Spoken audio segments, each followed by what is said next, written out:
If Ryan Johnson's going to be naming these Knives Out movies after songs off of the White Album, I have a few suggestions for the sequels. Number one, Happiness is a Warm Gun.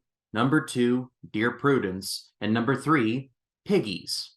Because if his commentary is going to be that on the nose, you might as well just name the movie Piggies.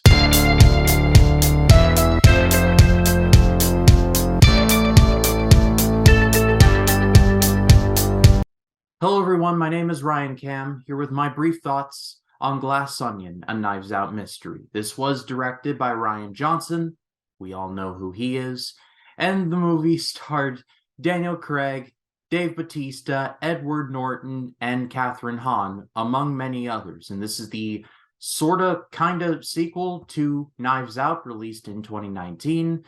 And it sees the return of the detective Benoit Blanc, reprised by Daniel Craig. He is mysteriously invited to a private island in the middle of Greece, where an eccentric billionaire, played by Edward Norton, has invited five of his closest friends and his former business partner, played by Janelle Monáe. They're getting together for a murder mystery party, and, well, it was supposed to be fun and games, but then a murder happens. There was a time where you just could not escape the Knives Out discourse. There were just people who just would not shut up about Knives Out. And I was one of those guys who was just like, it's fine. And apparently I was in the minority because people are saying it's the best movie of 2019. It's one of the best movies of 2019. And again, I just thought it was just kind of there. But I was always open to the idea of a sequel, and so when one was announced, I actually was pretty excited for it. And now having seen it, because this is going to be premiering on Netflix Christmas weekend, however, for a select weekend, Thanksgiving, it's released in select theaters, so I was able to see it a little bit earlier than most. And the movie's fine. I actually liked it just about as much as the first one. Firstly, though, the cast is the reason why you should go and see this if you are interested. Daniel Craig, Dave Bautista, Ed Norton, and Kathryn Hahn were among my favorites. The rest of the cast is, of course, good, and really the reason why you should go and see this. The dynamics between everyone is so fascinating because everyone is connected to this billionaire. They're pretty much friends, and the movie does a good job of showing that basically the only reason they know each other is because of this dude. He basically has helped them without giving too much away. And so they kind of owe him and basically are at his whim. But the standouts among the standouts are Daniel Craig and especially Janelle Monáe. I was not anticipating to be as into Janelle Monáe's character as I was, but I was. And without giving too much away, because there is quite a bit of a spoiler attached to Janelle Monáe's character, so I won't go any further. But let's just say, when you see her on screen, you just get that feeling that she is very important. And she is. And also, because this is a Ryan Johnson film, it looks really good. While I do have problems with him as a filmmaker, I have never said that his movies have not looked great. And this is no different. The Glass Onion, the house that this all takes place in, looks really cool. It's kind of like a Frank Lloyd Wright style of house that definitely screams a dude who has way too money to spend in 3 lifetimes. That seems like a house he would totally own. While unlike the mystery writer played by Christopher Plummer in the first Knives Out, where it feels very homey, very much like Norman Rockwell style, this feels more like an Elon Musk type of purchase. It's a nice differentiation. And overall, I thought the movie was really enjoyable, but I had the sense throughout that is like what Max Lord said in Wonder Woman 1984. This is good, but it could have been better, to do a rough paraphrase. And that's my big complaint about Glass Onion. This is good, but it should be way better. For a lot of reasons, there are just little things that I was just sitting there like, that was a bit of a weird flex that he did there.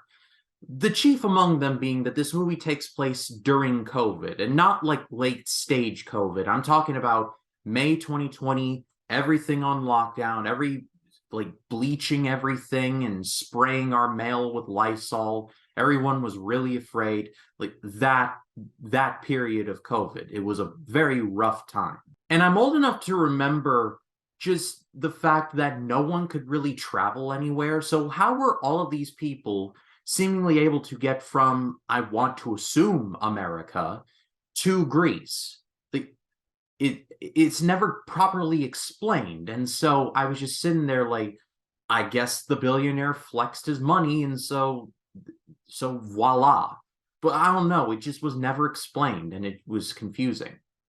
Another thing that was just weird was some of the celebrity cameos that are in this, and I won't spoil them in case you all want to have some mystery attached to it. But there's some pretty big actors in here that make cameos in just the weirdest ways possible. Like, for example, there's a pretty well-known actor that appears on screen for one scene, precisely one. He's pretty well known. You would know him as soon as you saw him. As soon as he's there, he is never heard from or mentioned again. There's also an actor who sells kombucha, and also an actor who makes hot sauce in this movie. And it's just, I guess it's just these funny little quirks, I suppose, but they just come completely out of nowhere and just do not add to the story at all.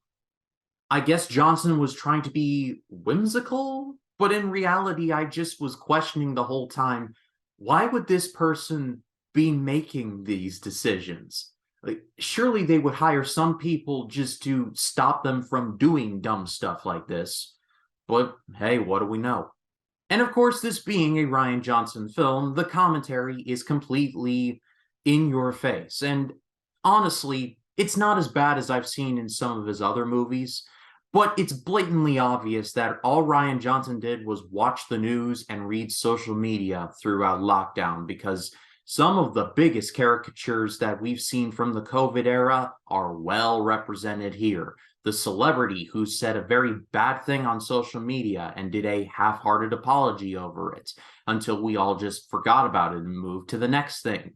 Dave Bautista plays a supplement shilling, like, I guess, I don't know how you call him, like manosphere type of guy. Like, Rian Johnson watched precisely one compilation from InfoWars and be like, hey, that's a character in my new movie. And Catherine Hahn plays a governor who drops terms that you would only know if you've had some mild dalliances with political Twitter, which I haven't dived too much into, but I know some of the terminology on. And I was just sitting there the entire time thinking to myself, why is this necessary? And that's an all-encompassing thing. Why is this necessary? It's just a general question and a general theme for the movie. It was like Rian Johnson was trying to be like, oh, here's this wheel. This wheel has been no need to be reinvented. You know what this wheel needs? Some corners. Ultimately, though, I did have a good time with it, and it is a very enjoyable mystery. I am going to give it a good rating. I don't want to sound like I'm dogging on the movie. It is very well made. There's just some things that were just highly questionable that I just particularly was not a fan of. Not a bad movie, but it should have been better. But what did you all think of Glass Onion if you did have a chance to see it in theaters, or if you're waiting for Netflix? Leave your thoughts in the comments. I'd love to read what you have to say. And if you like this video, please be sure to leave a like, comment your thoughts down below, and if you like this video and you want to see more like it, hit the subscribe button and click the bell to allow notifications. That way when a new video drops, you'll be the first to know about it. My name is Ryan Cam, and I'll see you in the next one.